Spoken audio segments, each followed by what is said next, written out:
This morning we're talking with Ivan Sanderson, the gentleman that investigated the West Virginia monster. And we have Walter Rochette with us, and we also have Donald Cohen with us. Now, Hugh McPherson, he's been very interested in getting the facts about the famous West Virginia monster.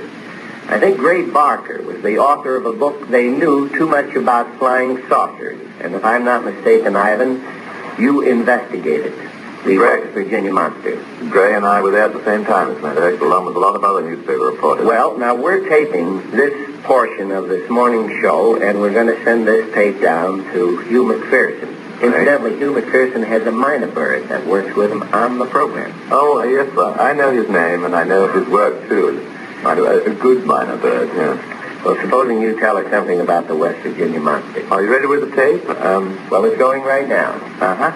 Well, Hugh, I'd like to try and put it in a nutshell as follows, as I did before. First of all, I went down there about 5 or 6 days after the occurrence took place, at the request of the North American Newspaper Alliance, for whom I do some reporting work and special representation, and also on behalf of True Magazine. It was Ken Purdy of True Magazine who, when running out of his office one day on some private business, picked at random out of a mass of clippings that used to come to his desk every day a perfectly ridiculous statement that a 12-foot green monster with red glowing eyes had been seen on a mountaintop at Flatwood in, I think it's Saxon County, isn't it?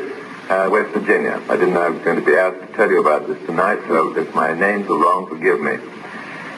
And he gave this report, Ken Purdy, to John B. Barry of True Magazine, who was their aviation editor and was interested in flying saucers and such, and said, get a hold of Ivan Sanison, have him get down there and see what this is all about. Ken Purdy had a massive genius of picking a news story. So I was rung up and asked to go down. So my assistant, Eddie Schonenberger, and I, we jumped in an old taxi cab we had at the time, and we took off. I may say that on the way down, we went through the worst rainstorm that I have witnessed anywhere in the world. And I've lived in Assam, and I've lived right on Cape Debuncher in West Africa, which are the 2 points of highest rainfall in the world. But I have never seen rain like we had on the Pennsylvania Turnpike. Well, we rode into Flatwoods the next morning. So that's Flatwoods, West Virginia? Yeah. Saxon County, I think it is, A-X-T-O-N County, West Virginia. It's in the mountains. It is north of Charleston, West Virginia. How do the roads there compare with those in Europe? What, in the hills? Oh, excellent. They have very good mud roads going through. Of course, there are an enormous number of little, roads, dirt roads going up into the hills, because there's been extensive mining throughout that entire area. If you fly over it, you will see mine heads and mine shafts everywhere, and the tops of these wooded hills are completely covered with these dirt roads. Well, to make a long story short, this is what we found out during our investigations. There were 14 all told, a number of young people, kids and up to the age of 14, were playing football on a small field in the bottom of the little valley in the village of Flatwood. The village of Flatwood is at one end of this little valley. It's ringed around by mountains, as you down there will probably know better than I do, or our other listeners up here. Now, through this valley runs a road, a blacktop road, going from north to south, also a railway line, a railway track. And at the opposite end of this little valley to the village is a small railroad station. And there is a dirt road that crosses the rail tracks, leading off the blacktop, just by that rail station, then curves up round the back of one of these mountains, and sort of peters out at a field. And up that road, stuck on the side of this hill, I would say a very stony hill, are a number of dwellings. Up on the top, at the back of the mountain, there are 4 or 5 rather larger houses. One of those houses is occupied by a family by the name of May. The lady, Mrs. May, if I remember right, is principally concerned in this affair. These kids were playing just before sundown down on this field at the bottom of the village. And one of the kids looked up, and one of the little ones, I differentiate between kids and young people. The kids, the 5, 6, 7-year-olds, and the young people above that, you see. But one of the kids looked up, and he said, in so many words, what on earth is that? And they all looked around, and round the edge of a hill, behind the village, the north of the village, but lower than the peak of that hill, or the one opposite, came a pear-shaped, glowing red object, which was pulsing from cherry red to bright orange, according to all the witnesses. It was traveling blunt end first. It traveled quite slowly across the valley over their heads, and just managed to top the mountain on the other side, or the hill on the other side of the valley, which is that hill behind which there are these dwellings of which I spoke a moment ago. Well, the kids all said, as I said, gee, what was that? And one of the elder boys, whose name was Nunn, a very, very intelligent boy, 14 years old, had remembered that at school they had been asked if they saw a meteor or anything like that, and saw anything fall from the sky, that the geological surveyor would be interested in getting the remains of it, or anything that was found on the ground.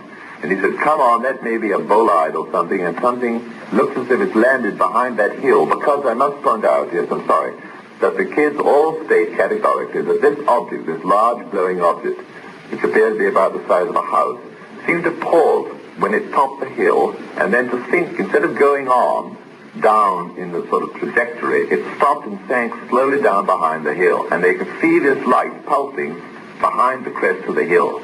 And Nunn said, the 14-year-old said, come on, let's run up there. Something may have landed, and we may be able to get something to the geological survey, which I think is pretty bright and intelligent. So the kids ran up the blacktop, taking a few minutes, turned left on the dirt road, crossed the railway track, went up round behind the hill, and as they ran between the houses, several of the people come out on the verandas, and they said, what's going on? And one of the younger kids said, a flying saucer has landed. Picking up, I mean, one of the little ones, you see. Mrs. May and a young man aged 18 who had just joined the National Guard, I think, or the services or something, was visiting with her. Some other people came out, and they grabbed a big flashlight, because it was just getting dark, and they saw this huge thing lying in a field about 2 fields away, up by the crest. So they all gathered together. There were, in the end, I'm sorry, I was wrong in saying there were 14 kids playing. The total party in the end was 14. So there must have been, there was Mrs. May and the young man, and then there were 11 kids. And then there was a little one, a little 5-year-old, also named Nunn, if I remember right, who was at one of the houses, and he tagged along behind. And to me, he is one of the most important witnesses in the whole case, because of his extraordinary honesty. When we asked him certain things, he said, but mister, I couldn't see, I'm too low down. He said, but mister, I couldn't see, I'm too low down. There was grass in between me. I mean, these kids are the most straightforward, honest witnesses I've ever known. However, they all started out, and they ran up the ridge where there's a path. Pardon me, didn't the little boy have his dog with him? Well, a dog, a collie dog, belonging to another house, not Mrs. May, nor the 18-year-old, but there was a collie-like dog that was there. Yes, thank you, John, for reminding me of that. It's a very important thing in the case. It started off with them. Well, they came to a gate which was chained, and they unchained it, but being good country folk, when they gone through the gate, they rechained the gate. So you know the height of that fence? That gate was I think a 5-bar, but it was up almost by my neck, and I'm exactly 6 foot tall. It was a high gate. You were actually down there after this event took place. We arrived there. Investigated it. Every point of it. Well, Gray Barker. Gray Barker arrived while we were there, but we had some other friends, some scientists up from Monsanto Chemical, one of whom is a great photographer, Walter. And I photographed every single thing of this. We mapped it and surveyed it. We searched the ground almost inch by inch. And as these facts fall into place, I'll tell you all of them. But this gate is important. It was a high gate, and they rechanged it, and they went on up this path. And by which time it was very nearly dark. And they turned the flash on. The dog by this time had run ahead. Now what they saw up there, they were within I mean, they were within paces of this thing. And I think enormous fortitude was shown by those people in walking up to a completely unknown object, which they pointed out to me a house, an outhouse, sort of a little barn. And I said, how big was it? And they said, about that size. We measured that little two-story barn, but it was 22 foot high. They said this thing had landed with the nose, the blunt end down. So it formed not exactly a pear, but it was more like a space, sort of standing up the field. It was big enough. And they walked up to within certainly 50 paces of it, according to their description. At which time it was standing upright and making no noise, but was pulsing with very bright light from cherry red to very pale orange. I'll jump ahead of my story for a minute and say it wasn't so way at the end, when we had questioned all these people, or at least all the kids, together in various combinations of 2, 3, 4, and 5, and singly, and then mixed them up again, and for 3 days we went on, and they never deviated from their stories one single iota. And if you can tell me that a bunch of 12 kids can get together and make up a lie and stick to it for 10 days under the most grueling circumstances, because there were professional reporters there. Did you interrogate them individually? Individually, in combinations of different 2s and 3s and 4s and all together, and over 3 days, and there was never in the evidence, and we have it taped and we have it written down, there was never a mistake. Some added a few touches which were not exaggerations. Some of them became a little doubtful as to whether it was just as they said the first time or the second, but they never deviated in their overall story, and I think that's very, very a powerful factor in evaluating the whole thing. And it wasn't until right at the end that one of the younger kids, I don't remember which one now, I said to him, well, weren't you afraid they're being burnt with this thing? He said, but mister, it wasn't hot. We naturally, everybody supposed that because of this tremendous light that the thing was hot, was pulsing.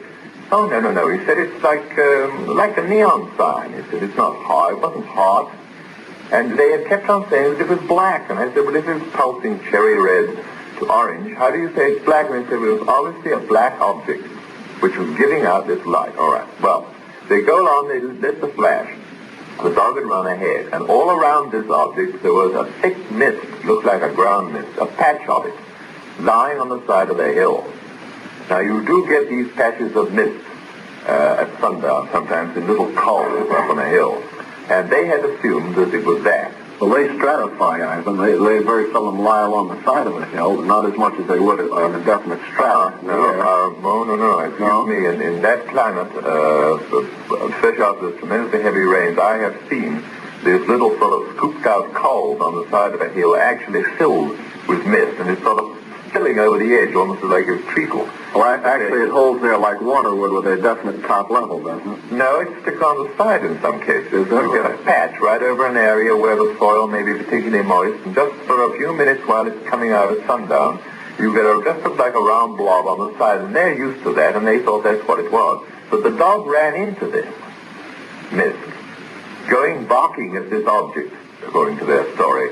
He immediately set up a howl and took off backwards with the speed of the light down to the village, and was subsequently found having vomited all over a veranda and subsequently died. Now, in other words, evidence of poison. Yeah, leave that aside for the moment. In other words, it was a gas. They said there was a ghastly smell, and this is what was in the report. A ghastly smell of hot, molten metal. And they got the smell, although only one of them bent down and got his head in the gas. And that was one of the youngsters? No, the 18-year-old. The 18-year-old boy. Yes, I have to skip ahead of my story because this is what happened. They had this flash. They were looking at the object, and then suddenly one of the kids behind said, look, up in the tree. Now, there was one oak tree growing isolated right on the top of the ridge. And there's a little pathway at the bottom. This oak tree was on a bank. A 3-foot bank on the left of the pathway. The big object was a little bit further down the hill to the right, if you follow me. This is to the left. The first branch going out of the oak tree, which was a clear branch, when measured from the underneath of the branch to the path on which they were standing, was 12 foot 6 inches about.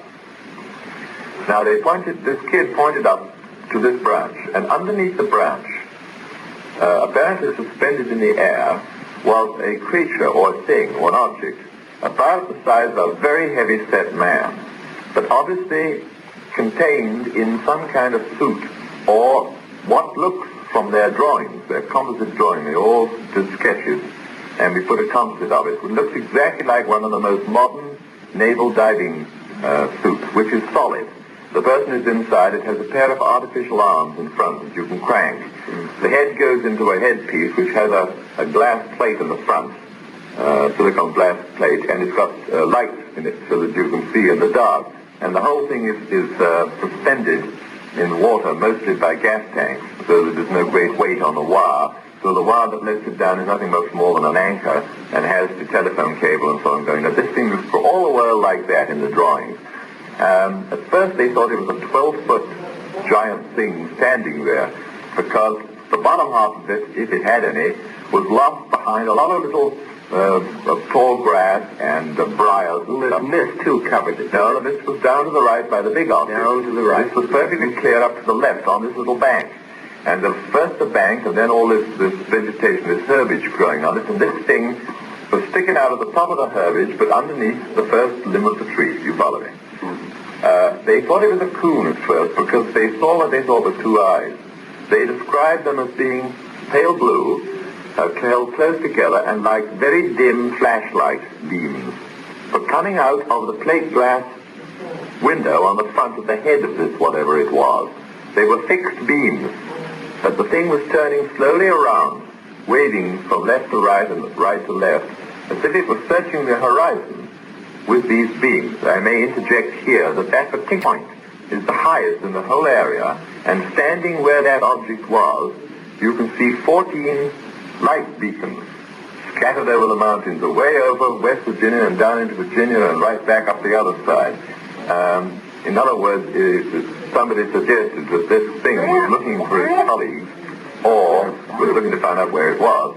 But apparently when the flashlight came on, the object tilted over so that these two little beams came down and concentrated on them, and then immediately began to silently drift through the air, sort of in a half circle, towards them and around to the left, to go down from its left, to go down towards the big pulsing object, the red thing that was lying in the field. So scared were they when this tremendous thing came towards them, which was of a sort of aluminum gray color, but reflecting the color of the bushes and such, which gave the idea of greenness, because one of little men, green men, always, that's supposed in newspaper edition. They were so scared, the guy dropped the flash, and he bent over to pick it up, and in doing so, he got his head into this ground mist. Well, jump ahead again, he became so violently ill as a result, they called a doctor half an hour later down to the house, and didn't use a stomach pump, but everything short of it. And also it seemed to have had an extraordinary psychological effect on him, because he was a fine, upstanding young man, that he absolutely and positively refused, even the next day, to go back up that hill. It seemed, and he was in a frightful state that night. The doctor was really worried about him. He was completely knocked out. However, but of course they all took off, and I don't blame them when this thing started to sail through the air towards them. How about the gate? Well, I know, John, you like the gate part. I got this from the littlest one of all. I think his name was Johnny Nunn. I was asking them at various points, well, what happened when you came to the gate?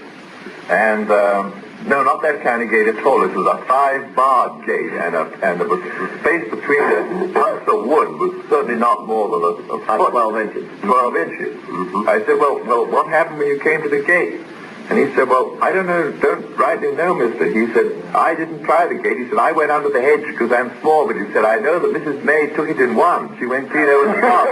And he said, some of them, I think, went through the gate, mister. Most of them couldn't tell at that point what they had done, but anyhow, they cleared the gate in one. The Olympics missed some good candidates. They sure did. But it would be impossible to take the time to open up the gate again. Well, they weren't taking time, brother. Not then. They were making time. They weren't taking it. And they were right back down to the house. Well, to finish off this part of the story, we only found much later on, after a considerable amount of questioning all over the district, we found a farmer who lived on a hill about 3 miles away to the southeast. who was the only person who had had a pair of binoculars on this object. He thought that the house was on fire, but it began to look funny, and he couldn't see very well. It was about 3 mountain peaks or 3 hill peaks away. So he went inside, he got out an old pair of binoculars, which he showed me. They were pre-World War I. And he is the only person we know who was able to state, or make any statement as to what happened to that great big object. What happened to the little one, I don't know. It looked very much as if it was trying to get back into the big one. But he watched the big object, and he said that for a matter of 10 to 15 minutes it continued to pulse. And it pulsed the same colors, but getting redder and redder, and weaker amount of light. And he felt very sure that the whole object itself was diminishing in size. And he said it finally disappeared about 20 minutes later in a pinpoint of light, and then it was complete darkness. Now, when the gang who had been up to it got back down to the houses, a lot of people began to gather. There was great rumpus. They sent for a doctor, and there was a telephone at one of the houses, and they telephoned for the local police to come. But the local police were already out investigating something else, which I shall just end off with in a moment. They called a lot of the men together, and they got shotguns, and they formed a posse, and they went up to investigate. At least they said they did. They were back in extremely short order, stating categorically that they could find nothing. But they did not get going for at least half an hour after the incident, by which time, according to this farmer, this thing had winked out. It did not go away. It had just disappeared in situ. Therefore, they may have been perfectly honest in saying that they had not seen anything. And I think they may have been honest in saying that they went up there because they did report this perfectly ghastly and nauseating smell of molten metal. It's peculiar. Now, where was the road patrol? This is what we found out when we got there. That's that side of the story. We then started asking around all over the district with a tape recorder and such, did you see the thing? And they all said, oh, that there flying saucer, ha, ha, ha. No, but we saw the meteor. Well, then we started mapping. We had a big aerial map of the whole area, and we started mapping where at what time they said they saw said meteor. And then we came up with one very interesting discovery. There had not been one object, there had been 6. 6 different objects? 6 identical, but different objects. 1, 2, 3, 4, 5, 6. Mm-hmm. They were all traveling, let's say, to make it perfectly simple, from north to south. The one on the east side was spotted all along a line by about 30, 40 people. It passed right over the Sutton airport and was then reported during that night all the way down to Alabama in a perfectly straight line, according to what newspaper reports we could get. That was just one of them? That was the most easternmost of them. They were traveling along a straight front, almost exactly 5 of our miles apart. The only time they appeared to have deviated from that, from the reports, was when they went around a hill or a mountain. But they were keeping on a steady course from north to south, traveling not too far. I should imagine we asked the kids to put your finger in the air and pass it from left to right. Show us how long it took to get across Flatwoods. And it took, well, that would be about jet speed, as you demonstrated here. Oh, no. Jets would go gone like that. Depends on their altitude. Yeah, this thing was not more than 200 foot up from where they were standing. And it took, I would say, radio time 25 seconds to pass from the hill, 45-degree angle from there to there. No, the way they said it was they were going pretty slowly. There was a steady speed. All right, eastern one, number 1, went straight on down, got away. Number 2 was this Flatwood one that landed. I call that a landing. Number 3 came around the hill, went over a road, and crashed into the side of a mountain. That was Gray Barker and I and Eddie went up and investigated that. And that's where we found this peculiar stuff. Was the ground seared at that point? Well, if I may leave that for a moment, I'll come to it. Number 3 crashed on another mountaintop on the land of 2 remarkable young men who have farmed their farm all their lives, although they are both crippled. They do it all by tractor. But they cannot farm the knoll on their uplands because it's full of rocks, and so they can't get in. So they farm. So they couldn't persuade anybody to go and investigate this knoll where they had seen this one land. for their eyes.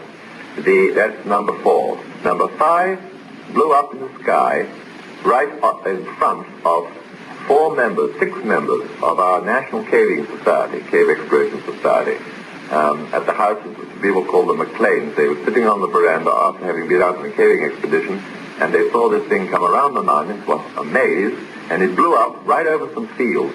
And Mrs. Williams, one of the members who was there, told me afterwards, with complete innocence, there was a lot of kind of ashes shot out of it and scattered all over the land. I said to him, you're supposed to be a geologist, you didn't even go to pick up some. And number 6 missed and went right on and was seen all the way down in a parallel line to Alabama almost as well.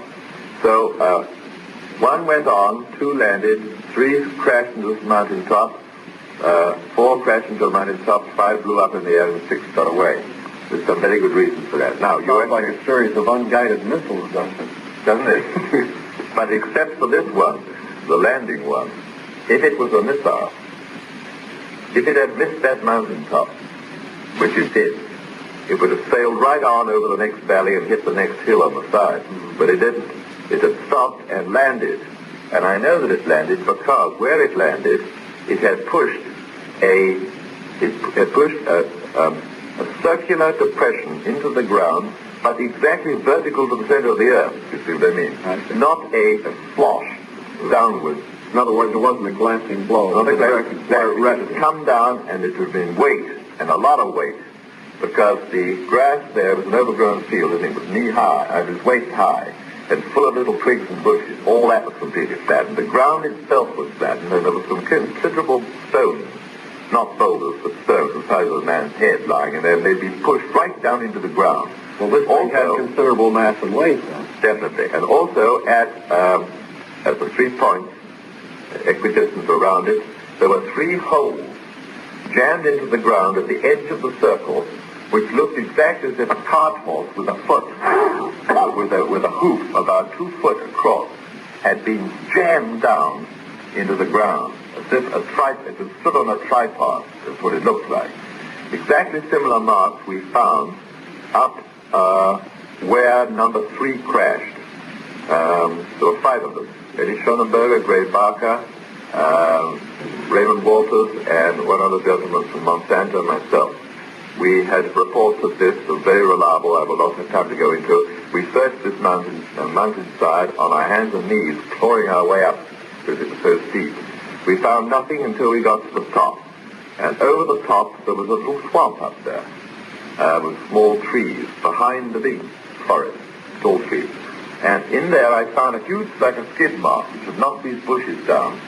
And there was a depression in that, and also 2 of these tremendous hoof-like things pushed into the ground. And beyond it, a whole mass of little pieces, little coils of white plastic-like material, scattered all over the ground. I'll tell you about that. Ivan, going back to the depression, how large was that depression?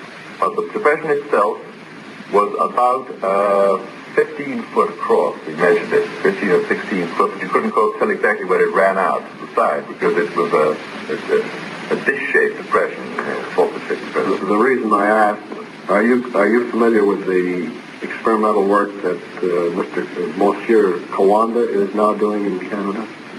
What, on the disc? Yes. Well, I've read something about it, but I don't know anything about would it have any connection with such things? Well, I'm just wondering if it could have been experimental models. Well, he's been working at it for some time. Yes, that's true. But wait, before we get on to that, let me just conclude our report from down there, and then I'd like to take that up because there's a nasty one. And that's that. I don't think those machines are made to dissolve, are they? Not quite, no. To the contrary. Nor also do they give out with some kind of plastic or something. No, they give out with flame. With flame, too, yeah. Well, this was definitely cold at these proportions, we believed, in each case, incidentally.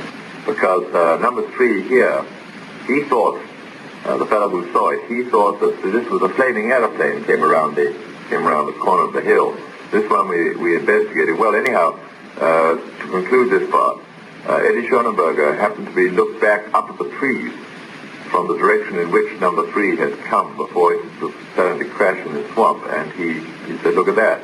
And there was a whole treetop knocked off and several other branches, all recently shattered, and always make a hole through the top of the tree. Was there any odor around there? No, because we were 5-6 days off. This was about a week after the other one had occurred. Well, wasn't there, I think I heard that there was the local editor of the newspaper or one of the members of the police department went over and got down on the ground on all fours, and he noticed that there was still some stench remaining there?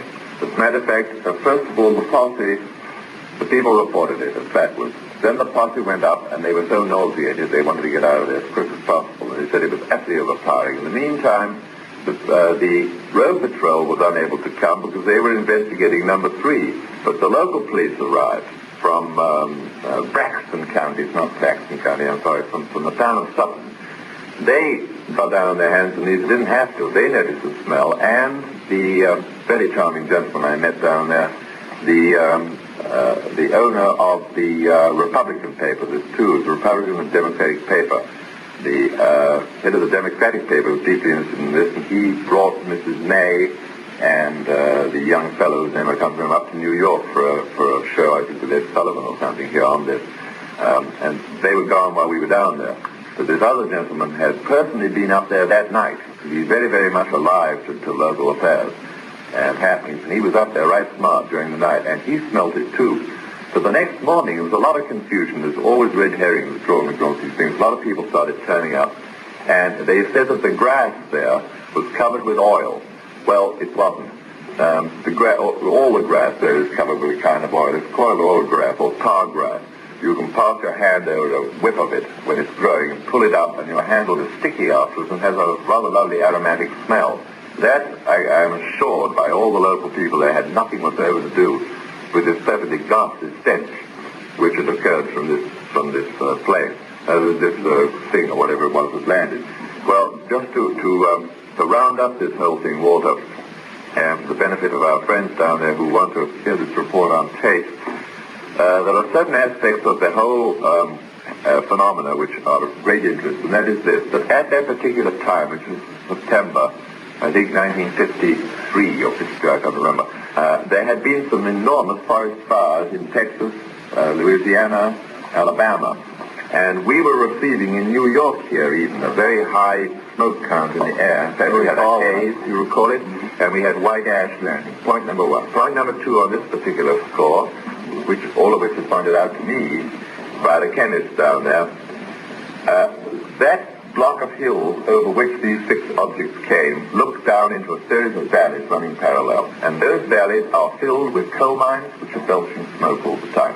Monsanto chemical plants and other enormous chemical plants and other installations for which that part of the country is famous, belching smoke and carbonaceous gases of all kinds.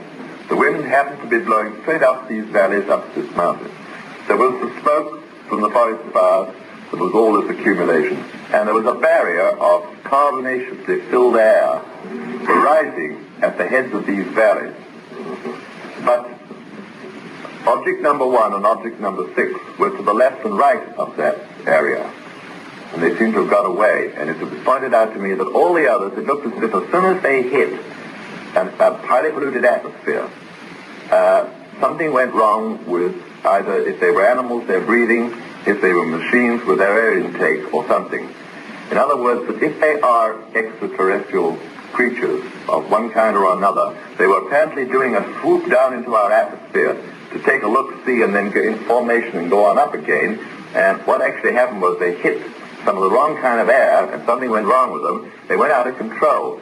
The Flatwoods one was able to land and have a look around to see what had happened to his colleagues or where he was. Numbers 2 and 3 hit hills, fell out of control, and number 5, number 3 and 4, and number 5 blew up in the air. Come to the end of what I have to say, really. There's an enormous amount more to it, which I could go on almost indefinitely, but I think that's enough detail for anybody to be asked to absorb at one go. My personal opinion, I'd just like to throw in, is that none of those people were telling lies, those from Flatwoods especially.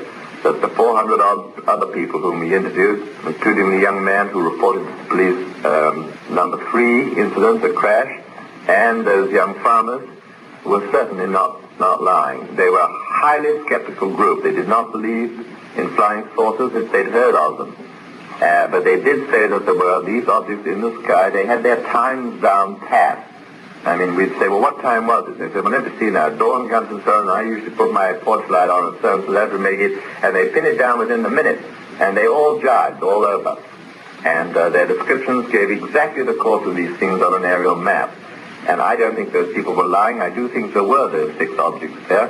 For what they were, of course, I have the foggiest notion. The last payoff was, John, this.